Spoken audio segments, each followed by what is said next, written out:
Make sure to check out the previous video in this series, link in the description. G'day guys! Before we start today, I just wanted to show off this amazing piece of artwork of Marshall and Ash by Lucky Chan on Instagram. Her page will be linked in the description. Please go and give her a follow. Now, like, subscribe, and enjoy the episode.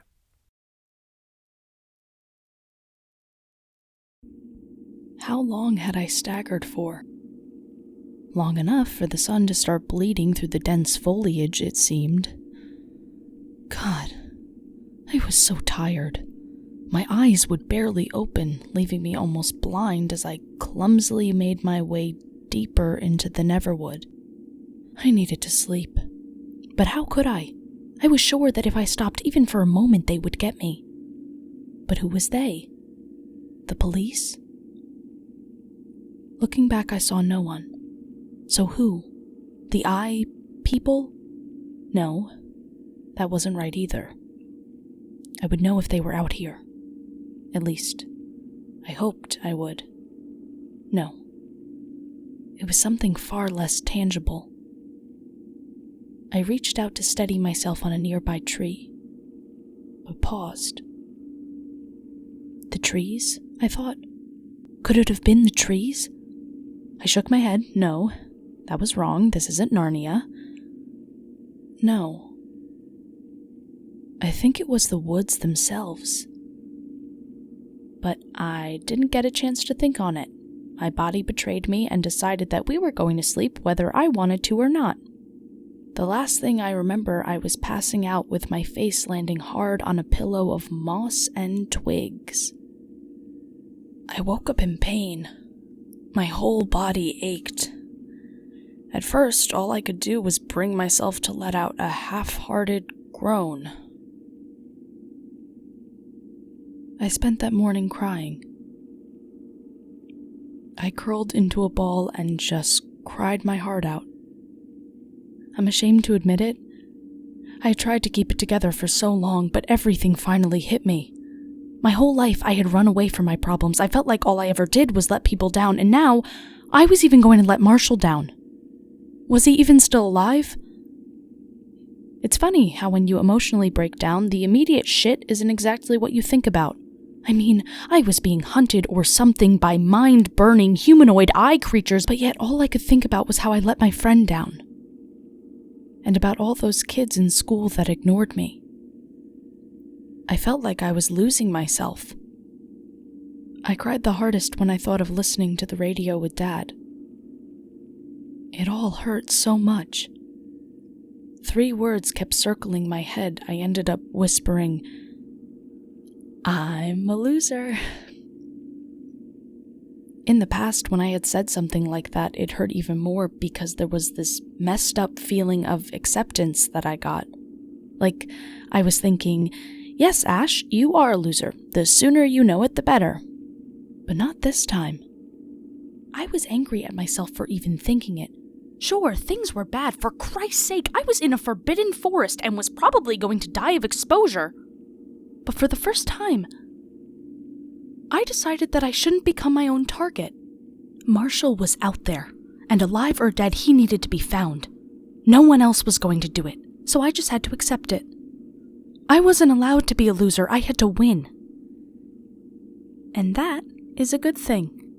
Like when someone you barely know gives you a compliment, though it was hard to accept. I had to win, I hissed. I had to accept that I was good enough if I was ever going to make it out of this place. I sat under that tree in that poorly lit forest, repeating that to myself for hours. I have to win. I rose to my feet and continued my search with a newfound determination. The Neverwood was deep. The trees towered over me, and what light came through was almost smoky in appearance. I hated every second of being in there.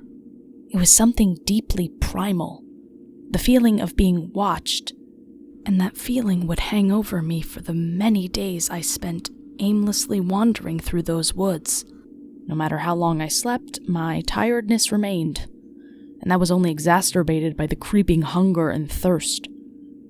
I would have tried to find water and food, but I was not a hiker.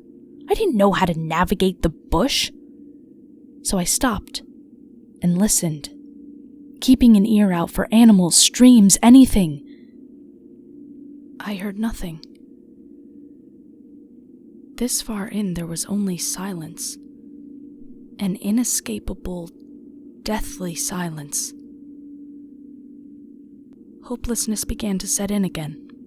But on the morning of the 4th day, as I stopped to fantasize about a roast pork, I caught a glimpse of something shimmering in the dirt. A clue? Hell, did I care? It was something other than trees, leaves, and dirt. I almost sprinted towards it.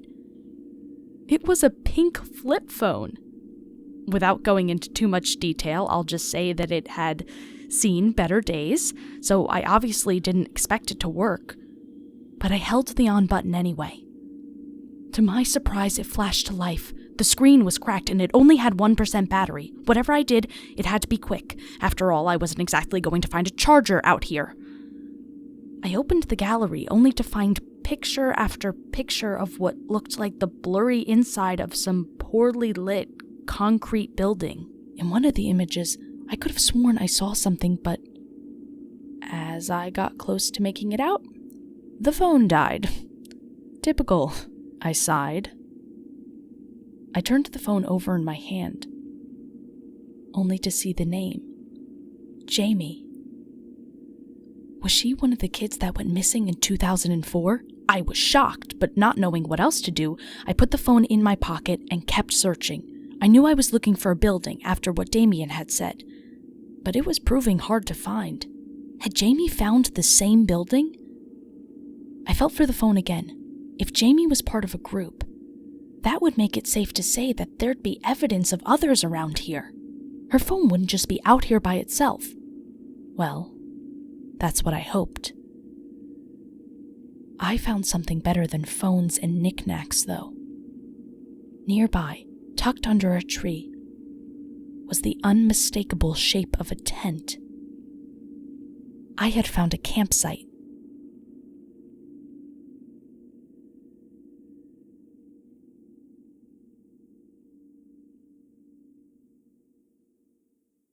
G'day guys, it's me, Harry, and I just wanted to say thank you for listening to this episode. Duskbowl is, well, it's my passion project, and it just means so much to me that you support it. And if you'd like to support Duskbowl more, feel free to like, subscribe, and support us on Patreon. Anything at all that you could give would mean the absolute world. Your support really does mean everything to me. And I just want to apologise if you can hear trains and cars in the background. I've recently moved, so the whole setup is different. For a lot of you, this is going to be the first time you've actually heard Duskbowl, because obviously you didn't have the biggest following in the start. There are the tapes that if people new coming in want to listen to, feel free. They will give you a lot of context, I feel. I want to thank Romnex so much. I feel like a lot of you will be coming from her channel. Without her, I don't think Duskbowl would be getting the traction that it's getting at the moment.